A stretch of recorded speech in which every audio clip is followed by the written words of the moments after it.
Hello, हाय, नमस्ते। कैसे हैं आप सब? I hope and I wish कि आप सब अच्छे होंगे, स्वस्थ होंगे, एकदम मस्त होंगे।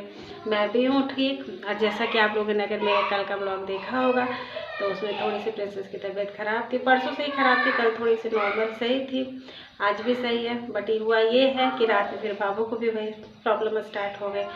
मतलब उससे भी वॉमिटिंग वगैरह होने लगी थी। 2 बार उसने किया तो फिर मैंने एक बार उसको ऑर्डर दे दिया था, फिर रात में भी उसने एक बार कर दिया था। फिर अब सुबह भी मैंने इस कारण से उसको स्कूल नहीं भेजा। हालांकि आज उसका टेस्ट था, रैम्स वाला टेस्ट था। मैंने उसको सारा प्रिपरेशन भी करवा दिया था, उसे याद भी था। जाता तो अच्छा करता, पर नहीं गया तो कोई बात नहीं, बच्चा स्वस्थ रहे ये ज़्यादा मायने रखता है। तो बस मैं देखे भी खेल रहे। तो सुबह मैंने उन लोगों को मतलब दूध बनाने खिला दिए हैं। ज़्यादा नहीं हैवी कुछ खिलाया, ना दूध पिलाया है। और मैं भी रेडी हो गई हूँ। अभी सुबह का हो रहा है 9। तो मैं जल्दी से ये कपड़े देख रहे हैं, इन्हें मैं कल सरिया मतलब फोल्ड कर करके रख दी थी, लेकिन अलमारी में नहीं लगा पाई थी। तो अब मैं फटाक से इसे अब कपड़ों को सेट करके अलमारी में सही से लगा कर फिर मैंने कहा कि चलो दोनों बच्चों को मालिश कर देती हूँ, एक बार इन्हें नहला दूँ, फ्रेश कर दूँ। उसके बाद फिर मैं इनके लिए कुछ ब्रेकफास्ट बनाती। अभी तक सिर्फ इन दोनों को बनाना ही मैंने खिलाया था। अब यह है कि एक बच्चा थोड़ा ठीक होता है तो दूसरा बीमार हो जाता है। मतलब इतनी परेशानी हो जाती है ना, मैं तो माइंडली स्ट्रेस भी इतना ले लेती हूँ क्या ही पता। मतलब आप एक तो घर का काम जो होता है सो होता है, चलो वो कोई बात नहीं, वो मैनेज होके हो जाती है, कोई दिक्कत नहीं होती उसमें। पर जब एक्स्ट्रा आपके बच्चे थोड़े से बीमार पड़ जाए तो वो एक्स्ट्रा काम बहुत हो जाती है। अब कल ही इसने 3 बार उल्टी कर दी, पलटी कर दी, एक बार तो बेड पर ही कर दिया। तो सब चीज़ों को क्लीन करना, इनके कपड़ों को क्लीन करना, ये सब मिलके बहुत सारे काम एक घर में हो जाते हैं। कोई नहीं, चलता है। और अक्सर ऐसा ही होता भी है कि आपका एक बच्चा अगर पढ़ता है तो दूसरा भी उसके मतलब कि बच्चे में इन्फेक्शन बहुत जल्दी हो जाती है ना, तो दूसरे को भी कुछ ना कुछ थोड़ा बहुत दिक्कत होने लग पड़ती है। पर थैंक गॉड कि सही था, ज़्यादा कोई प्रॉब्लम दिक्कत नहीं थी। इसे उल्टी सिर्फ रात में हुई थी, बाकी दिन भर ये सही ही रह गया था, सब कुछ ठीक था। बस मैंने दूध नहीं पिलाया था, बहुत बैलेंस डाइट दिया था। कुछ भी जिसमें कि मैं ऐसे भी नहीं देती हूँ, आप लोगों ने देखा होगा मैं कभी अपने बच्चों को बिस्किट, चॉकलेट ये सब कुछ नहीं बाहर का देती हूँ। जितना हो पाता है मैं घर का ही बनाती हूँ, खिलाती हूँ। और टच वुड मेरे बच्चे भी इतने अच्छे कि कभी किसी चीज़ की ज़िद नहीं करते, कभी किसी चॉकलेट, नैमचूस, इन सब चीज़ों की ज़िद नहीं करते हैं। तो इसका मैंने हैबिट भी नहीं दिलाई है, वो ज़्यादा चीज़ें जानते भी नहीं हैं। टीवी भी देख के कुछ जानते भी हैं तो मैं समझा देती हूँ प्यार से, तो वो समझ जाते हैं। अब शायद कभी तो बच्चे हैं तो हो ही जाता है ना, लेकिन मैं बहुत बहुत रेयर ही इन लोगों को बाहर। अब मैं अपने दोनों बच्चों को मालिश करके तैयार करवा देती हूँ नहा वहा के। और प्रिंसेस की एक आदत है कि वो नहा कर आती है या स्कूल से आता है तो उसके पैर छूती है, मुझे भी अच्छा लगता है देखने में। और बाबू भी बहुत खुश हो जाते हैं, उसको मतलब रिस्पॉन्सिबिलिटी जाग जाती है, इस तरीके का कुछ वो एक्टिविटी करती है ना तो वो ज़्यादा।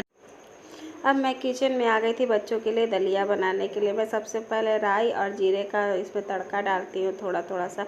मुझे ये दोनों ही भाई बहन के टेस्ट अच्छे लगते हैं, दोनों चटक पटक करते हैं, मुझे अच्छे लगते हैं राई और जीरे के तड़का दलिया टाइप में। तो बस मैं फटाफट से कम तेल दे के प्याज और टमाटर वाली अच्छी सी पतली पतली से दोनों बच्चों के लिए दलिया बना दूँगी। दलिया उन्हें अच्छी भी लगती है, ये डाइजेस्ट भी अच्छे से हो जाएगी, हेल्दी भी होती है और बनती भी जल्दी है।